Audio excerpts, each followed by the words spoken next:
بهاره. البته ما تو بخش خشک ایران هستیم، شما این همه خشکی رو دارید میبینید، ولی بهار خیلی متفاوتی هم هستیم. سال 1403 بهار 1403 خیلی متمایز و متفاوت، واقعا متفاوت. ولی توی همه بهارها، چه این 1403 گونه ها و چه خشکترها، حیوانات بر حسب آموخته های حتی ژنتیکی یا اجتماعیشون یک رفتارهای غریزی دارند که تغییر نمیکنه، خشکسالی باشه یا ترسالی باشه، اون رفتارهای غریزیشون دارن. یکی از موارد جالبی که من دیدم همین پارسال بود، همین توسط سیدی که الان پشت این دوربینه داره فیلم میگیره. من و ایشون، سید بده من این سید رو نشون بدم، اینم سید. من و ایشون پارسال داشتیم میرفتیم، داشتیم از کجا؟ از شهر کرد میومدیم به سمت تهران، اصفهان یا جای این دو جایی.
جایی از راه‌های فرعی می اومدیم، توی جایی به ناگهان حس کردیم که یه چیزایی تو زمینه. نگه داشتیم و پیاده شدیم و متوجه شدیم که یه سری ملخن از این دست راستی، یعنی تو گودی نزدیک رودخونه راه افتادن، دارن میان به سمت تپه، بالای تپه. و این قاعدتا یه رفتاری که تو این فصل و تو این شرایط بخصوص رخ داده و اینها توی غریزه‌شون هست که از بخش‌های از مزارع و دشت‌ها و علفزارهایی که در پایین دست گرمتره به این تاریخ و به این فصل که میرسن راه میفتن، میان و با هم کوچ دست جمعی میکنن، میرن تو بخش‌های کمی بالاتر، تو ارتفاعات یه ذره بالاتر. کل مسافتش هم به نظر میاد مثلا حدود 1 کیلومتر 2 کیلومتر راه میرن. من اینجوری حدس میزنم، مطالعه پیدا نکردم در موردش. تو اون تاریخ خاص، تو اون شرایط اقلیمی خاص، این نوع خاص از ملخ که درشت هم بودن، به این درشتی بودن، از بخش علفزار و گرمتر و پایین دست شروع میکنن کوچ دست جمعی میان و چون انسان وسط راه اینا جاده کشیده، آسفالت کرده، از این جاده و آسفالت هم مجبورن رد بشن، برن تپه بالا دست به زوجاشون برسن، تولید مثلشون اونجا انجام بدن، کوچ دست جمعی برای تولید مثل. و انسان متاسفانه بر جمله ماها و ماشین ما مجبور بود از این آسفالت بره و این از این آسفالت رفتن باعث شده بود که اینا کشته می شدن.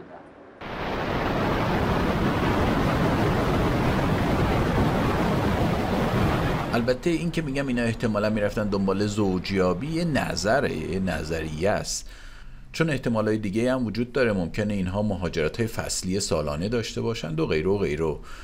چون خیلی درشت بودن تصمیم گرفتم یه نمونه از اونها رو بدون اینکه آسیبی بهش بخوره نسبتا شکل کامل و سلامتش رو بیارم تا بعد با مشورت کارشناسا و مرور عکس‌ها و این حرفا گونه‌ش رو بتونیم تشخیص بدیم. واسه همین اینجوری با یه لیوان که می‌بینید اندازش تقریبا اندازه لیوان هم بود گرفتمش و آوردیمش. یه مقداری یعنی یه ساعتی هم رانندگی کردیم بعد از اون محل گرفتنش، ولی حس کردیم که نه، این ممکنه تو راه و این گرما و این شرایط به تهران نرسه، در نتیجه رهاش کردیم.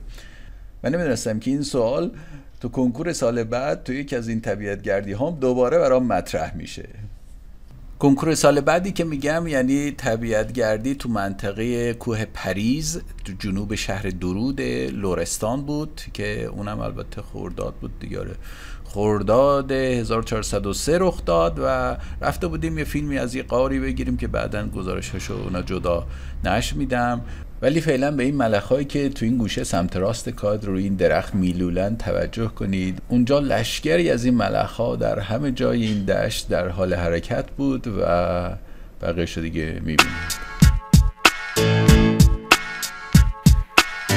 یه چیز جالب دیگه که اینجا من دیدم، الان اینجا هم دور و بر باید باشه، همینجوری توی علفزارها را میرفتم، فراوان ملخهای رنگین بسیار خوشگلی رو میدیدم که لابلای علفها میلولند، از این بلوطها میرن بالا، منتظرن آفتاب بزنه یه ذره گرم بشن.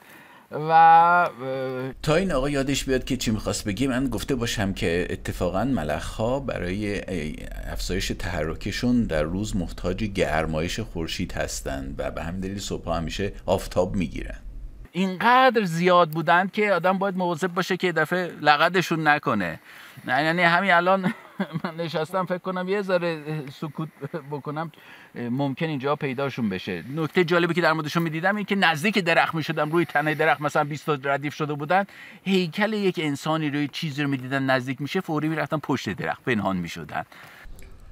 البته این به این دلیله که ملخ 5 تا چشم داره، 3 تا چشماش بیشتر فقط سایه رو تشخیص میدن، دید گسترده‌ای داره نسبت به خطر، یه سایه نزدیکش شد.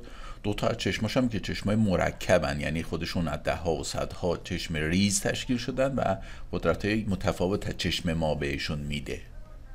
لابلای علف‌ها دیگه واکنشاشون نتونستم تشخیص بدم. هم من حدس میزنم که چون این رفتار رو یه بار هم تو یک گوشه دیگری از ایران، شاید با فاصله مثلا 200 کیلومتر از اینجا تو زاگرس بازم از ملخ‌ها دیده بودم. اونها خیلی درشتر بودن. جنوب شهر، نه شمال رشته کوه دنا بود دیدیم این قضیه رو. اونجا ملخ‌هاش باور میکنی به این درشتی بودن، یعنی اگر سانتیمتر بذاری طولشون به 4 سانتیمتر 5 سانتیمتر میرسید، قدشون به 3 سانتیمتر میرسید. الان اینجا یاش یه ذره بگردم من میتونم پیدا بکنم. الان اینجا یا نشد. الان اینجایا کوچیک‌ترن. شاید اینا قراره بزرگ باشن. نشد. شاید اینا قراره بزرگ بشوند.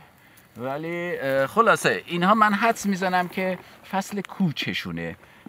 شاید فصل زوجیابیشونه. اینو حالا باید برم مطالعه کنم. ببین یه ذره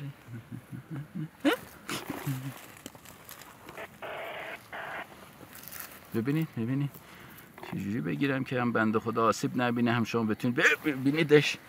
این کوشی بیا ببینید. ایناش ببینید چه خوشگله. ببینید رنگشو ببینید چه خوشگله. نفس هم میزنه. خلاصه پاشیم بریم که خیلی راه داریم.